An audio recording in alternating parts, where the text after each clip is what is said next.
Cher Bertrand Piccard, c'est là, je crois, le deuxième ou la troisième fois, je ne les compte plus, où vous nous faites le plaisir d'être présent au Forum de la Tribune, notamment celui-ci à la mairie de Paris. On vous connaît, hein, vous êtes un aventurier, vous avez fait le premier tour du monde en avion solaire, vous l'avez fait également dans un, pas un dirigeable, un ballon. Donc vous avez réfléchi et pratiqué la décarbonation. Ce que j'ai envie de vous demander, c'est pour les villes. Vous revenez de la COP27, vous avez d'ailleurs fait une série d'articles très passionnants dans la Tribune. Vous avez été notre correspondant de la guerre climatique à Sharm el-Sheikh. Moi, j'ai envie de vous demander, en quelques minutes, votre vision de la COP des villes dont parlait Anne Hidalgo en introduction, qu'elle appelle pour 2025, c'est-à-dire aujourd'hui, 80% des problèmes et 80% des solutions et des habitants vivant dans les villes, tout ça c'est relié. Est-ce qu'il y a des solutions concrètes, rentables, venant notamment de l'initiative privée que vous avez pu identifier grâce à la Fondation Solar Impulse qui a identifié des solutions pour la planète? La réponse est oui, mais ce n'est pas comme ça que j'ai envie de commencer. En fait, vous me présentez comme explorateur, mais je suis aussi médecin. Et on sait qu'en médecine, on analyse les symptômes de manière à comprendre l'origine et on soigne l'origine de la maladie. On ne soigne pas le symptôme. Le CO2, c'est le symptôme.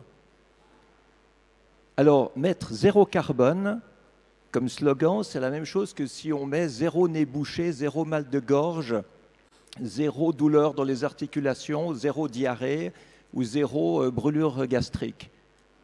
C'est quoi? C'est qu'en fait, on met un problème, on va s'attaquer au problème, mais on ne va pas s'attaquer à la source du problème. Et c'est ça qu'on a vu à la COP. À la COP, on a vu qu'il fallait décarboner. Alors, on met tous les problèmes sur la table, on met 196 pays autour du problème, chacun a une autre vision du problème, chacun a une autre vision des conséquences de lutter contre ce problème, et la majorité des pays ou des individus se disent quoi? Ils se disent, mais je vais devoir changer mes habitudes, je vais devoir changer mon fonctionnement, ça va coûter cher, il n'y a pas de solution, on va perdre des emplois, on va perdre du développement économique, on va faire des sacrifices. Et le résultat, c'est qu'on parle du symptôme, bien sûr, mais on n'avance pas.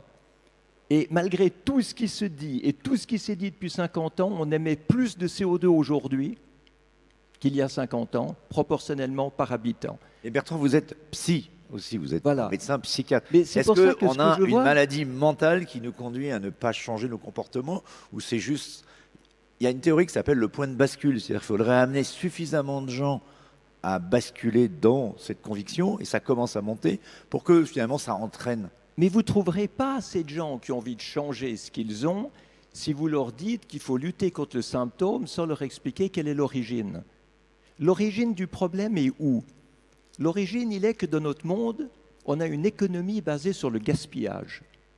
Donc on veut produire toujours plus, pour consommer toujours plus, pour gaspiller toujours plus, pour faire toujours plus de déchets.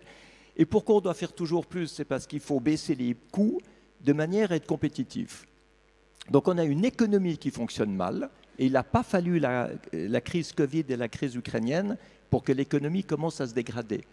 Les grands industriels avaient déjà peur avant, parce que le système est essoufflé. Alors, est-ce que la crise énergétique, c'est notre point de bascule? Mais la crise énergétique, c'est une conséquence totalement évidente du fait qu'on consomme des énergies fossiles en quantité limitée, dont le prix ne peut que monter, alors que les énergies renouvelables ont un prix qui ne peut que baisser, parce qu'elles sont en quantité illimitée et qu'elles sont déjà maintenant en dessous du prix des énergies fossiles. Donc, qu'est-ce qui est important maintenant? C'est de voir qu'il faut mettre les solutions sur la table et pas les problèmes. C'est-à-dire qu'il faut mettre les médicaments sur la table, les thérapies. Et quand vous avez toutes les solutions sur la table, qu'est-ce que vous avez? Vous avez des gens qui tout à coup sont intéressés par ce qui se passe. Ils vont se dire, quelle est la solution que je vais pouvoir utiliser pour moi, pour ma ville, pour ma métropole, pour mon pays, pour mon continent, pour mes industries, pour mes administrés, etc.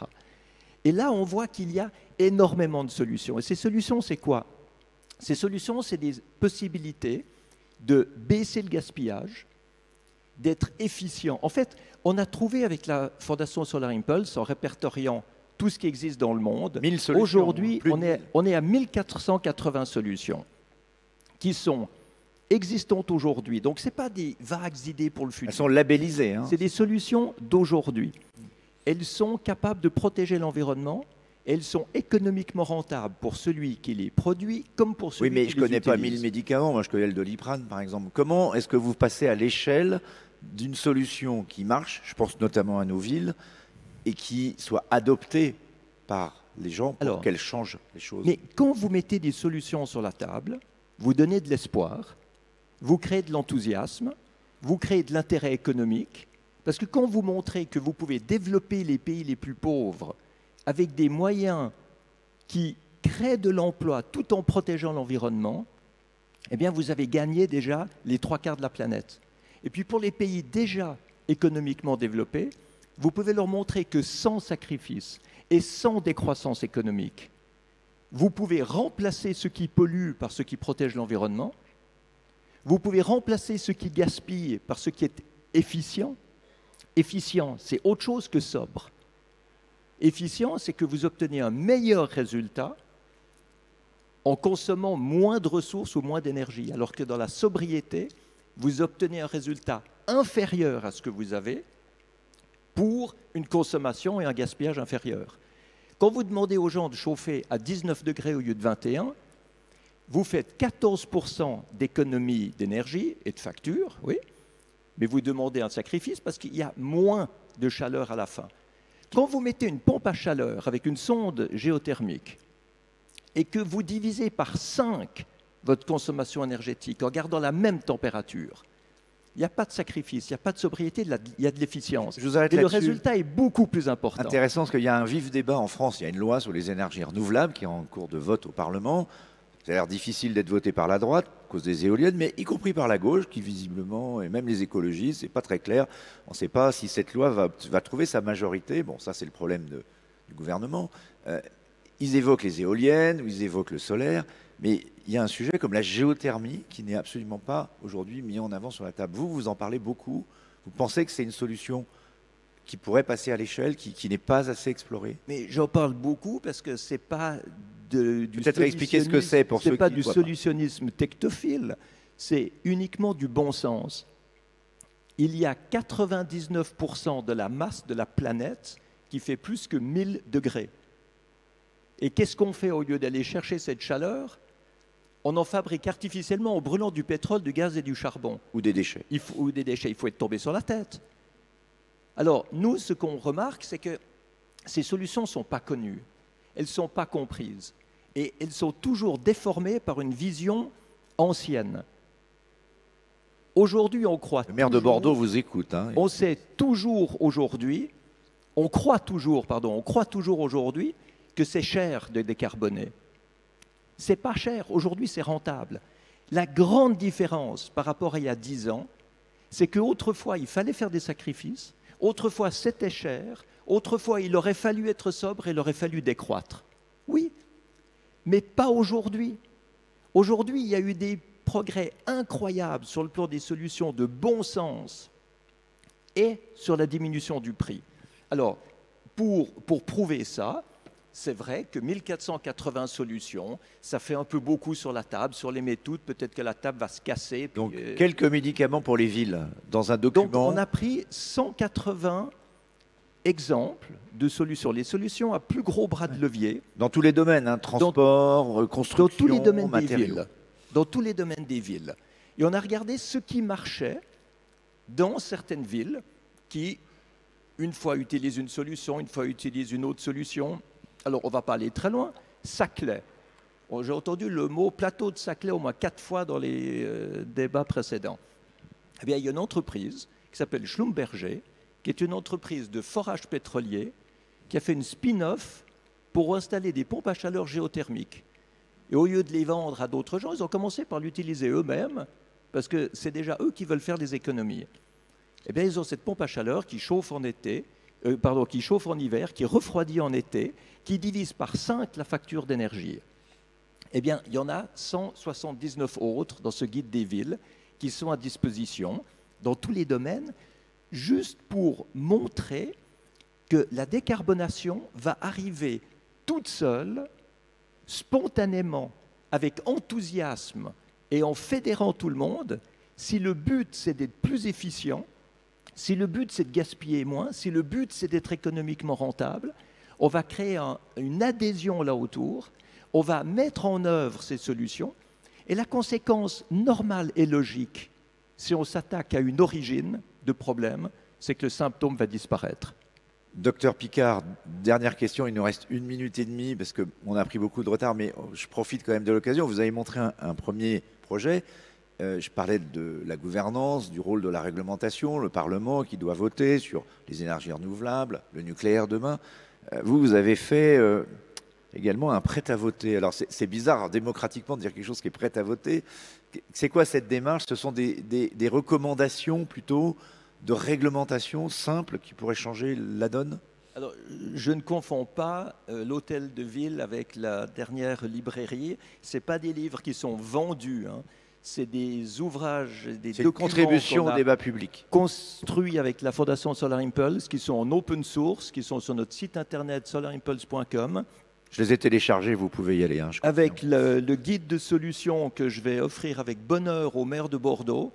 Et puis le prêt à voter, c'est quoi? C'est qu'on a pris 50 solutions, pour la plupart françaises, qui ne sont pas utilisées. Et on a été demandé aux innovateurs pourquoi ils n'avaient pas le succès qu'ils espéraient.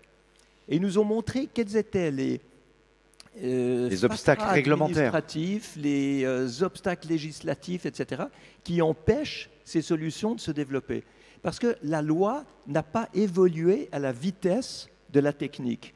Donc aujourd'hui, par exemple, vous avez des lampadaires qui sont off-grid, donc même pas connectés au réseau. Il n'y a pas besoin de fouilles pour mettre des câbles.